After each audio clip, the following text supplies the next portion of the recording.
Bonjour Éric Coquerel. Bonjour Sonia Mabrouk. Et bienvenue à la grande interview sur CNews Europe 1. Vous êtes le président de la commission des finances de l'Assemblée nationale, également député LFI de Seine-Saint-Denis. Votre parole est importante en ce jour. Il y a une motion de censure tout à l'heure sur le budget, un budget qui ne satisfait pas grand monde, Éric Coquerel. Et pourtant, tout cela risque de passer selon toute vraisemblance. Les socialistes et le RN ne votant pas la censure, est-ce que à cette heure-ci, vous en appelez à des dissidences, notamment au sein du Parti socialiste? À cette heure-ci, j'appelle tous les opposants à voter pour la censure, donc contre le budget. Pourquoi? Tout simplement parce que vous le savez, le budget, ça détermine si vous êtes dans une majorité ou dans une opposition. C'est le texte décisif. Et à partir du moment où il y a un 49.3, la seule façon de s'opposer au texte, c'est la motion de censure. Que ce soit les socialistes ou même d'ailleurs le Rassemblement national, pour des raisons différentes. L'insoumis que vous êtes appelle aussi les dissidents au sein du RN. J'appelle les opposants quelque part à être à respecter leur engagement devant les électeurs. Bien. Et donc, sur nos bases qui sont... la motion de censure, elle va être sur nos bases. La critique du budget, elle va être sur nos bases. Oui, ça ne me pose pas de problème d'en appeler à tous. Pourquoi? Parce que je regarde l'intérêt général du pays. Et l'intérêt général du pays, c'est que ce budget ne passe pas, parce que c'est un mauvais budget, récessif, d'austérité, qui fait toujours la part belle, en réalité, aux plus riches et aux très grandes entreprises, au détriment de tous ceux qui travaillent. Donc je trouve que mon rôle est de faire en sorte qu'il ne soit pas adopté. Et rentrons dans le détail, Éric Coquerel, vous dites pour l'intérêt général, mais chacun voit l'intérêt général du pays différemment. Par exemple, pour le Parti socialiste, les concessions ne sont pas anodines. Sur le fond, abandon du déremboursement des médicaments, annulation de la suppression des 4000 postes dans l'éducation, augmentation du budget de l'hôpital public. Moi, je ne peux pas croire que vous y êtes opposé. Mais oui, mais malheureusement, c'est la façade. Alors déjà, il y a beaucoup de choses de ce qu'a proposé M. Bayrou qu'on avait gagné avec la censure. D'accord? C'était, par exemple, l'augmentation des taxes sur l'électricité, vous savez, qui était un point, ils avaient dû le lâcher, ou l'indexation des retraites, on l'avait gagné avec la censure. Donc c'est pas M. Bayrou qui fait des concessions. Les concessions de M. Bayrou, elles sont infimes, et en réalité, elles sont à chaque fois avec des contreparties. Je donne juste un exemple, vous allez comprendre. 4000 postes d'enseignants préservés, c'est 50 millions pour l'État. Bon. Mais d'un autre côté, le même M. Bayrou baisse de 225 millions d'euros le budget de l'éducation nationale. Voilà. Donc tout est comme ça. Donc en fait, en réalité, c'est des fausses concessions. Ça reste un budget qui est plus austéritaire que celui de M. Barnier, parce qu'il baisse les dépenses publiques de 6,5 milliards de plus que M. Barnier. Et ça, c'est la vie des Français qui va être impactée tous les jours en éducation, logement, travail, etc. Mais Éric Coquerel, quand même, par rapport à un autre spécialiste, vous êtes un spécialiste de ces questions-là. Il y a un autre spécialiste qui était sur ce plateau il y a quelques jours, que vous connaissez bien. Il n'est pas de votre parti, mais vous entendez bien avec lui. Oui. C'est Charles de Courson, rapporteur justement du budget. Il dit, mais pas du tout. C'est pas un budget d'austérité. Contrairement à ce qu'assure le gouvernement, les dépenses publiques continuent d'augmenter avec une hausse, écoutez bien, de 27 milliards d'euros par rapport à 2024. Non, si c'est une austérité, elle est douce. Comme vous l'avez dit, on s'entend bien, parce qu'on a le respect du Parlement chevillé au corps tous les deux. Voilà. Mais par contre, on n'est pas d'accord sur le plan politique. En fait, si vous voulez, pour bien comprendre, moi je regarde les moyens de l'État. Ça s'appelle le périmètre de l'État, d'accord? Et j'ai les mêmes chiffres que le gouvernement. C'est-à-dire ce qui permet à l'État de fonctionner, d'investir, de subventionner les associations. Et ça, ce périmètre-là, très clairement, il baisse de 24 milliards d'euros, je parle juste du budget de l'État par rapport à 2024, donc c'est un budget d'austérité. Charles de Courson, pour aller vite, par exemple, je vous donne un exemple, il regarde l'intérêt de la dette. Alors effectivement, l'intérêt de la dette augmente, c'est donc pas rien. Dépenses, oui. Mais vous comprenez que ça, c'est pas les services rendus aux Français. On va dire que dans les services rendus aux Français, dans ce que fait l'État, il y a une baisse considérable de budget, donc c'est un budget d'austérité. Et d'ailleurs, la ministre Monchalin, c'est un des seuls points d'accord que j'ai avec elle, revendique que c'est le budget le plus austère depuis 25 ans. Mais alors, autre point de désaccord, qu'est-ce que vous répondez, Éric Coquerel? Et ici, encore à votre place hier, Jordan Bardella, il dit, moi je ne veux pas ajouter l'incertitude à l'incertitude, le chaos au chaos en votant une nouvelle censure. Ouais, mais ça, c'est tous ceux qui veulent que la politique de M. Macron continue jusqu'en 2027. M. Bardella fait partie de ces gens-là, très certainement, parce que il a très envie qu'il n'y ait pas une accélération des processus politiques. Vous savez que nous, on demande la démission de M. Macron. Lui, il la souhaite pas parce qu'il se dit que 2027, c'est peut-être son tour par rapport à Mme Le Pen. Est-ce qu'il y aura un chaos? Je pense que c'est ça qui le guide. Mais ça ne doit pas être ce genre de choses. Aujourd'hui, il faut bien comprendre qu'il y a un budget. Il faut qu'ils arrêtent de nous dire ça. Il y a une loi spéciale qui a été votée. Elle permet de dupliquer les budgets de 2024 cette année. Et il y a un pays qui fait ça depuis 3 ans. Elle est très restrictive, non, cette loi spéciale. Elle est très restrictive parce que le gouvernement l'a voulu ainsi.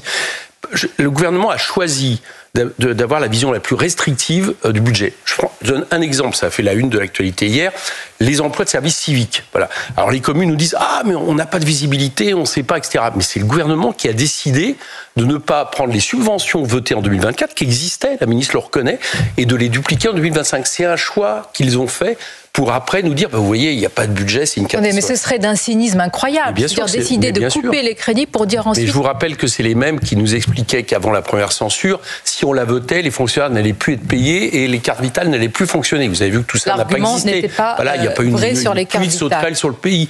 Et là, c'est la même chose qu'on nous fait. La seule différence, c'est que cette fois-ci, il y a des opposants, je pense au Parti socialiste, je pense à des gens comme M. Bardella, qui, pour quelque part avoir le prétexte de ne pas voter la censure, abondent à ce récit. Et c'est un faux récit. Il y a un budget, que les gens ne s'inquiètent pas. Mais alors, que les gens ne s'inquiètent pas, mais ceux qui nous regardent et nous écoutent ce matin, M. Coquerel, est-ce que vous pouvez leur dire, les yeux dans les yeux, qu'il n'y aura pas d'augmentation d'impôts si le budget ne passe pas? Alors là, une chose facile... Pas d'augmentation d'impôts. Vous avez cité il n'y a pas de problème. Vous avez cité Charles de Courson, d'accord? Tous les deux, on a fait une proposition au gouvernement en décembre. On leur a dit, écoutez, il y a des mesures qui font l'unanimité au Sénat et la majorité. On fait passer une loi d'urgence, par exemple, sur cette histoire d'indexation des barèmes d'impôts. Et puis voilà, ça passe, comme ça, on arrête d'inquiéter les gens pour rien, puis après, on discute du budget. Voilà, ça, c'est toujours possible. Si aujourd'hui, le budget était censuré, le gouvernement, demain, peut très bien faire passer cette loi d'urgence, ça s'appelle DDoF, je ne vous embête pas avec les acronymes, voilà, et faire en sorte qu'en 4 jours, c'est voté à l'Assemblée, puisque nous sommes tous d'accord. Donc, qu'ils arrêtent de faire peur. C'est eux qui organisent le sabotage de leur propre budget pour inquiéter et pour faire en sorte qu'on se dit, vaut mieux un mauvais budget que pas budget du tout. Mais c'est un faux choix. Et ça veut dire que tout à l'heure, tous ceux qui ne voteront pas la censure sur le budget, qui est, rappelons-le à nos téléspectateurs et auditeurs, la seule manière de s'opposer à un budget en cas de 49.3, ça veut dire que vous les considérez, Éric Coquerel, comme des appuis au gouvernement? Très clairement. Le RN et le Parti socialiste des appuis. En tout cas, mais très clairement, c'est ce qui détermine si vous êtes en soutien ou contre un gouvernement. Si vous ne votez pas la censure, vous laissez passer un budget dont je vous rappelle qu'il a des conséquences très graves. Par exemple, pour les prix non réglementés de l'EDF, pour tous les gens qui ont des prix non réglementés, ça va faire 8 à 9% de prix de l'électricité. Par exemple, pour les auto-entrepreneurs, les toutes petites boîtes qui ont jusqu'à maintenant, qui ne collectent pas la TVA jusqu'à maintenant en dessous de 37 000 ou 85 000 euros, on va la baisser à 25 000. Ils vont être dans des problèmes administratifs sans fin. Ils vont devoir augmenter leur prix et donc la plupart ou beaucoup vont terminer à fermer la porte de leur boutique ou de leur petite boîte de service. Tout ça, c'est dans le budget. Ce budget, c'est un showstrap à austérité. Et par contre, ça protège les plus riches, les grandes entreprises, parce que vous avez remarqué que les taxes sur ces boîtes, c'était 2 ans avec Barnier, et là c'est plus qu'un an. Et pourtant, une partie de la gauche, parce que les socialistes restent de gauche, va quand même ne pas voter cette censure. Alors, certains de vos collègues ont eu des mots forts, les qualifiant de traîtres. Moi, je me dis, si vous qualifiez vos anciens amis de traîtres, qu'est-ce que vous pensez de vos adversaires ? C'est pas le terme traite, il est très clair. C'est qu'on a un engagement, on a pris un engagement dans les électeurs. Excusez-moi, pour moi c'est important, d'accord ? On est élu sur un programme. Première ligne, on s'oppose au macronisme. Et là, on va permettre de le perpétuer. Donc ceux qui ne votent pas la censure trahissent leur engagement. Voilà, c'est aussi simple que ça. Et je le regrette. Et c'est pour ça que là, ce matin, on est à 8h20 à peu près. Voilà, j'appelle les députés socialistes à rompre les rangs, à ne pas écouter les consignes de leur parti et à respecter leur mandat qu'ils ont pris devant leurs électeurs. Et puis on verra bien à l'arrivée qui aura trahi ses engagements ou qui ne l'aura pas. J'espère que suffisamment l'auront fait pour que la censure passe. Je le crois encore, je l'espère encore. Je sais que la question vous est posée, mais là, vraiment, elle devient cruciale. Si tout à l'heure, le Parti socialiste vote comme un seul homme ou comme une seule femme... Je ne crois pas. Ah bon, pourtant, en réunion de groupe, c'était à l'unanimité. Ouais, mais vous verrez qu'il y aura des dissidences. Bon, le NFP est mort. Non, le Parti socialiste ne fera plus partie du NFP. Parce que je vous rappelle que les communistes, écologistes et insoumis vont voter ensemble la censure. Mais au fond, M. Coquerel, pourquoi c'est LFI qui serait le seul maître à bord ? Pas du tout, je viens de vous citer 3 groupes qui vont voter ensemble la censure, donc on n'est pas seul maître à bord. On est seul maître à bord. C'est le programme qui est seul maître à bord. C'est ça qui nous engage. Vous savez très bien qu'à force de ne pas respecter les programmes, les gens en ont eu marre de la politique. Ils se sont détachés de ces partis, de ces hommes politiques. En fait, la NFP, c'est une alliance. Qui leur disent, par exemple, notre ennemi, c'est la finance, puis qui font tout l'inverse. Je dis ça parce que M. Hollande, une des raisons pour lesquelles le Parti socialiste est en train de bouger, c'est le poids que M. Hollande reprend dans le Parti socialiste. Bon, ça, les gens en veulent plus. Et là, j'allais dire tout à l'heure, se joue un peu cette question. Est-ce que la gauche, que nous avons reconstitué avec le nouveau Front populaire. Est-ce que la gauche respecte ses engagements ou pas? Bon, je pense que si le socialiste ne le fait pas, c'est eux qui en paieront les conséquences. Mais aujourd'hui, Éric Coquerel, quel bilan vous faites de votre stratégie politique, électorale? Il y a très peu de chances pour que vous renversiez malgré tout le gouvernement tout à l'heure. Les socialistes ont rompu, ont pris leur distance avec vous. Vous avez été défait à Villeneuve-Saint-Georges après avoir, pour certains, fanfaronné. Est-ce que vous ne voyez aucun signal d'alerte qui s'allume? Non, à Villeneuve-Saint-Georges, on a fait grimper le résultat de la gauche au deuxième tour des municipales de 10 points. C'est pas si mal. La défaite est une victoire. Non, oui, je sais. Reprenez pas les trucs de Ruffin comme ça. Je ne reprends pas, je cite... Oui, mais il ferait mieux des fois d'arrêter de tirer contre son camp, François. Mais c'est un peu quelque chose qu'il pratique depuis trop longtemps. Donc, arrêtons avec ce genre de choses. On a augmenté le résultat de 10 points. Je ne dis pas que c'est suffisant, je ne dis pas que c'est une grande victoire, mais c'est pour nous un acquis. Mais surtout, moi, ce que je considère, c'est que la bataille que nous menons, je vous rappelle, elle part d'un point, c'est qu'en juillet dernier, nous étions la coalition arrivée en tête. Et aujourd'hui, ceux qui nous gouvernent sont illégitimes parce que jamais ils auraient dû continuer à appliquer leur politique. Voilà, cette bataille-là, on va continuer à l'amener. J'espère qu'on va continuer à l'amener tous ensemble, que le Parti socialiste va revenir sur sa décision, en tout cas avec les députés socialistes. Si c'est pas le cas, on le fera avec tous ceux qui restent fidèles à leurs engagements et vous verrez qu'à la fin, ça marchera. Bataille politique, bataille culturelle également. Hier encore, Jean-Luc Mélenchon à Nantes a appelé au grand remplacement. Je cite, ah oui, vous écoutez votre patron quand même.